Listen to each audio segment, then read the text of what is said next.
নমস্কার বন্ধুরা, সকলকে পরিপ্রেক্ষিত চ্যানেলে স্বাগত। সকলেই ভালো আছেন। বন্ধুরা, সিবিআই স্ক্যানারে রাজ্যের 1829 জনের চাকরি কোথায় কত জন চট করে জেনে নেওয়া যাক।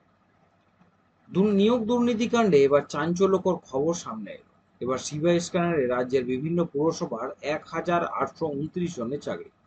পুরসভায় 1829 জনের চাকরি বিলিয়ে 200 কোটি টাকারও বেশি মুনাফা করেছে অয়নশীল।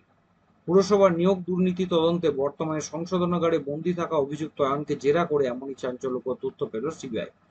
সিবিআইয়ের তরফে পেশ করা চার্জশিটে দাবি করা হয়েছে, গত 2014 সাল থেকে রাজ্যের 19টি পুরসভায় মোট 3650 জনের নিয়োগ হয়।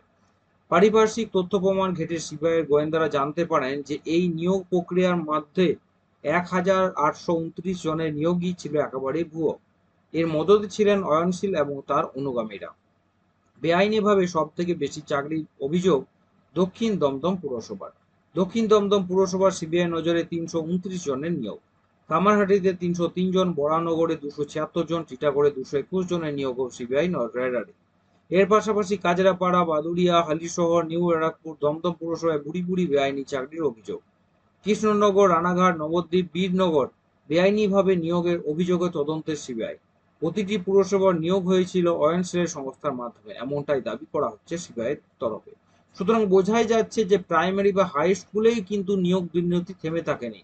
বিভিন্ন দিকে কিন্তু শিকড় বাকড় ছড়িয়ে সর্বত্রই ছড়িয়ে, মানে চারা গজিয়ে উঠেছে, এবং সেইগুলি কিন্তু এবার এক এক করে সিবিআই রেডারে ধরা পড়ছে। এবং দেখুন আগামী দিনে কি হয়। তাই সকলকে বলবো ভিডিও প্রথম থেকে শেষ পর্যন্ত অবশ্যই দেখার জন্য ধন্যবাদ। যারা চ্যানেল নতুন, চ্যানেলটি করতে অবশ্যই সাবস্ক্রাইব করবেন, শেয়ার করতে ভুলবেন না, নোটিফিকেশন বেলটা অবশ্যই অন করে রাখুন, ভিডিও লাইক করুন। সকলে ভালো থাকবেন, সুস্থ